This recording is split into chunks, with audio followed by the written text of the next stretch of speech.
Have you ever pictured a millionaire? Perhaps you imagine sprawling mansions, luxury cars, designer clothes, and a life of extravagant spending. But what if that image is completely wrong? What if the truly wealthy, those who have actually accumulated significant wealth, live right next door, drive sensible cars, and are remarkably frugal? The Millionaire Next Door shatters these common misconceptions. Based on extensive research and interviews with hundreds of millionaires, this groundbreaking book reveals the counterintuitive habits and lifestyles that truly lead to wealth accumulation. It's not about what you earn, but what you keep and how you manage it. This summary will guide you through the core principles of the book, revealing the surprising truths about how everyday people build substantial net worth. We'll explore the key characteristics of wealth accumulators and provide actionable insights into how you can adopt their strategies. By reading this entire summary, you'll gain a deeper understanding of genuine financial independence. And each chapter will offer practical recommendations on how to implement these powerful ideas in your own life. This summary will be presented in 8 chapters, each delving into a crucial aspect of wealth building as uncovered by Stanley and Danko. Prepare to have your assumptions challenged and your path to financial freedom illuminated. Chapter 1. The surprising profile of the American millionaire. The popular media often portrays millionaires as high-flying consumers, perpetually showcasing their wealth through lavish purchases. However, Stanley and Danko's research revealed a starkly different reality. The vast majority of millionaires, the millionaires next door, are not the people you see on reality TV. They are often first-generation wealthy individuals living in middle-class neighborhoods, driving used cars and wearing ordinary clothes. The authors categorize individuals into 2 groups based on their wealth accumulation patterns relative to their income: prodigious accumulators of wealth and underaccumulators of wealth. Their acronyms, respectively, are PAW and UAW. In the first group, people have a net worth significantly higher than expected for their income level. They are disciplined, thrifty, and prioritize saving and investing. In the second group, people have a net worth significantly lower than expected for their income. They tend to spend lavishly, often to project an image of success, and neglect saving and investing. The core finding is that wealth is not merely about high income, it's about net worth. Many high-income earners are UAW because their spending habits keep pace with or exceed their earnings. Conversely, many moderate income earners become PAW through consistent frugality and wise financial habits. Example: a doctor earning $300,000 annually might drive a new luxury car, live in an expensive mansion, and take frequent exotic vacations, accumulating little net worth. Meanwhile, a teacher earning $70,000 might drive a 10-year-old sedan, live in a modest home, consistently save 15 or 20% of their income, and become a millionaire over time. Based on what has been expressed in this chapter, you should consider that true wealth is measured by what you accumulate, not by what you spend or how much you earn. Focus on building your net worth through disciplined saving rather than displaying outward signs of affluence. Chapter 2. Frugality. One of the most defining characteristics of the millionaire next door is their profound commitment to frugality. This isn't about deprivation, but about intentional spending and making conscious choices that align with their long-term financial goals. They understand that every dollar saved is a dollar that can be invested and grow. Frugality manifests in various ways: budgeting and planning. Most millionaires have a budget and stick to it. They know where their money goes and plan their spending. Value over status. They buy quality products that last, rather than the latest, most expensive models. They prioritize functionality and durability over brand prestige.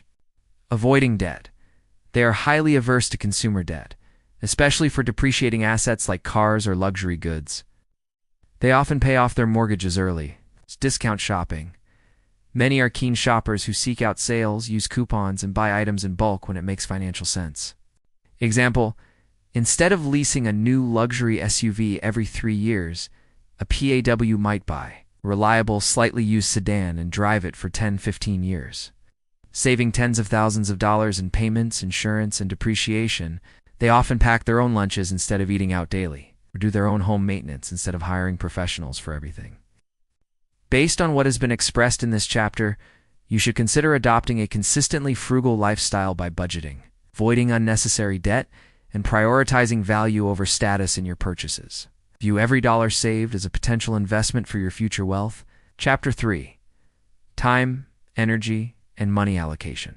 Millionaires are meticulous about how they allocate their resources, particularly their time, energy, and money. Unlike UAW, who often spend their leisure time on consumption-oriented activities, shopping, dining out lavishly, PAW dedicates significant time to planning their financial futures. Key aspects of their allocation include financial planning. They spend nearly twice as many hours per month planning their investments as their UAW counterparts. Investment research. They educate themselves about different investment vehicles and market trends. Business operations, if self-employed. Self-made millionaires often work longer hours and dedicate substantial energy to growing their businesses, minimizing consumption time. They do and spend excessive time shopping for non-essentials or engaging in activities that primarily serve to impress others. Example: instead of spending a Saturday afternoon at the mall browsing for new gadgets, a millionaire might spend that time reviewing their investment portfolio, researching potential stock options, or discussing financial goals with their spouse. They might also dedicate time to a side hustle or furthering their skills to increase their income. Based on what has been expressed in this chapter, you should consider consciously allocating more of your time and energy to financial planning, investment research, and income-producing activities. View these as investments in your future self rather than chores. Chapter 4. Financial Independence over Social Status. A critical distinction between PAW and UAW is their motivation. UAW often prioritize social status and conspicuous consumption, trying to keep up with the Joneses, or, more accurately, keep up with the perceived wealthy. PAW, however, prioritize financial independence. They care more about their balance sheet than their social image. This manifests in several ways. No big house, big mortgage. While they might eventually buy a larger home, they typically don't start with one that stretches their budget. They often live in homes well below what they could afford based on traditional lending metrics. Used cars over new luxury. As mentioned, they often drive older, reliable vehicles. They see cars as transportation, not status symbols, avoiding high-status trappings. They generally don't buy expensive watches, jewelry, or designer clothes. Their focus is on building wealth, not broadcasting it. Long-term vision. They are willing to delay gratification and make sacrifices in the short term for greater financial security in the long run.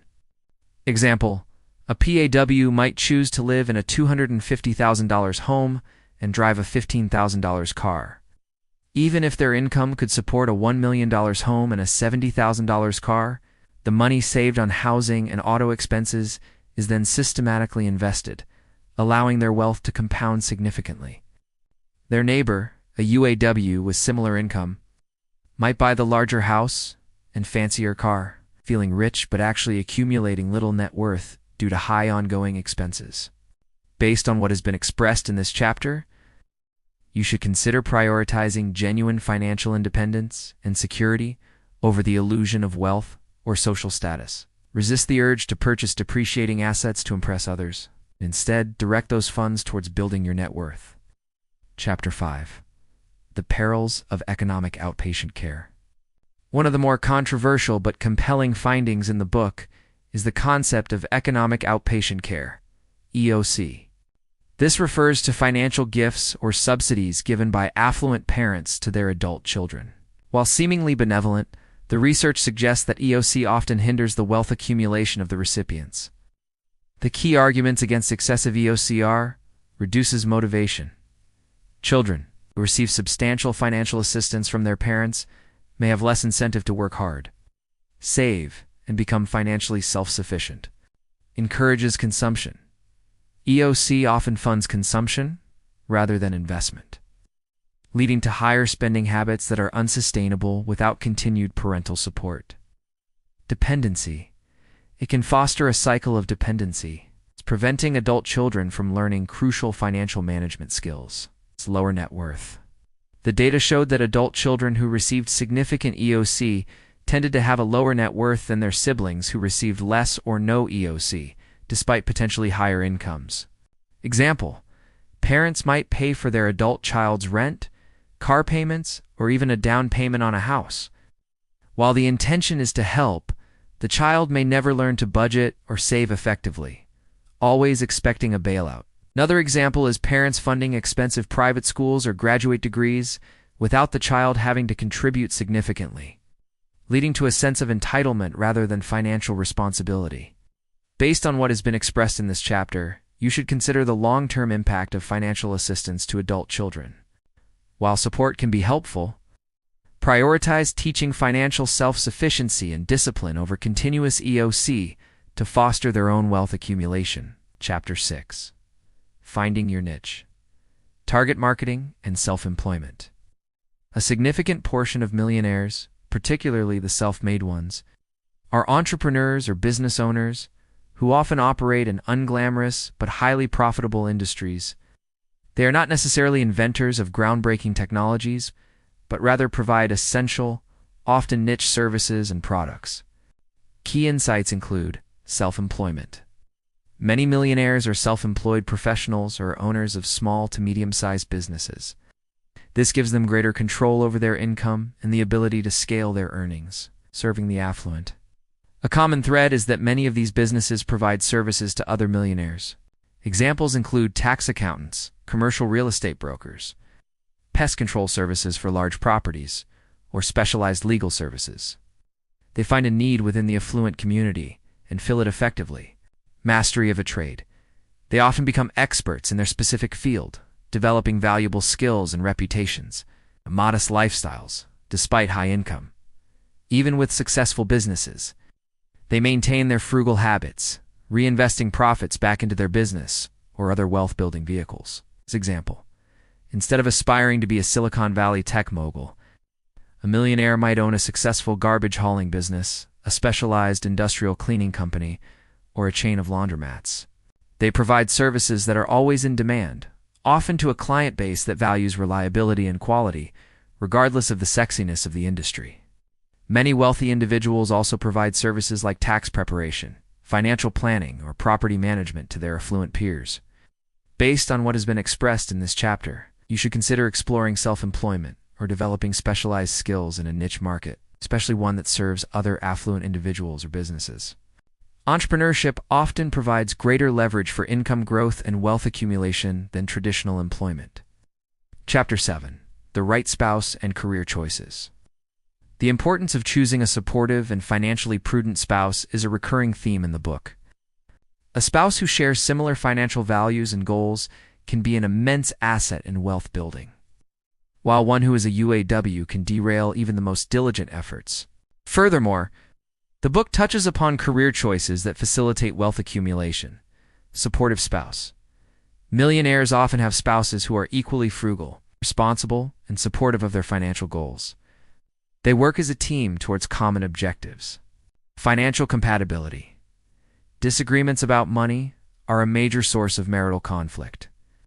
When both partners are aligned on saving and investing, it strengthens their financial foundation. Vocation that supports savings.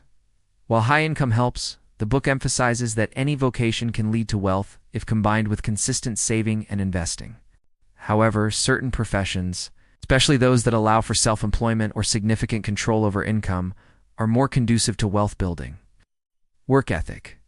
Millionaires typically have a strong work ethic, are dedicated to their careers or businesses, and view hard work as a means to achieve financial independence. Example: a couple where both partners consistently save a portion of their income, discuss major purchases, and avoid consumer debt will accumulate wealth much faster than a couple where one partner is a diligent saver and the other is a compulsive spender. Similarly, a teacher who lives frugally and consistently invests might achieve millionaire status, while a lawyer who earns significantly more but spends it all might not. Based on what has been expressed in this chapter, you should consider the financial values and habits of your spouse or potential spouse, as a shared commitment to financial discipline is crucial for wealth accumulation. Additionally, cultivate a strong work ethic and seek vocations that allow you to effectively save and invest. Chapter 8. Teaching financial discipline to children. Extending from the concept of economic outpatient care, The Millionaire Next Door also highlights the importance of teaching financial discipline and independence to children. Millionaires, despite their wealth, often teach their children the value of hard work, saving, and responsibility. Key practices include fostering self-reliance. They encourage their children to earn their own money, save for their own goals, and understand the value of a dollar. Modest upbringing. Their children are often not spoiled with excessive material possessions. Even if the parents could easily afford them, it instills a sense of normalcy and groundedness. It's delayed gratification. They teach children the importance of delaying gratification and working towards long-term goals. Financial literacy. They may involve children in discussions about budgeting, investing, and the importance of financial planning from a young age. Example: a millionaire might have their teenager get a summer job to save for a car or college rather than simply buying them everything. They might give an allowance tied to chores, teaching the concept of earning. They model responsible financial behavior, which often has a greater impact than simply providing money. Based on what has been expressed in this chapter, you should consider actively teaching your children financial discipline, self-reliance, and the value of hard work. By fostering these traits, you equip them with the tools to become financially independent and build their own wealth, rather than becoming dependent on economic outpatient care. Conclusion: your journey to becoming the millionaire next door. The Millionaire Next Door isn't just a book about finance. It's a profound look into the psychology and lifestyle of genuine wealth accumulators. It debunks the myth that wealth is reserved for the flashy few and instead champions the power of consistent, disciplined habits accessible to anyone. The core message is empowering. Wealth is not primarily a function of income, but of financial behavior. By embracing frugality, meticulous planning, intentional allocation of resources, and prioritizing financial independence over social display, you too can embark on the journey to becoming a prodigious accumulator of wealth. It requires discipline, patience, and a willingness to defy conventional consumerist norms, but the reward, true financial freedom, is well worth the effort. Start today by making small, consistent changes that align with these timeless principles. And watch your net worth grow, quietly, powerfully, like the millionaire next door.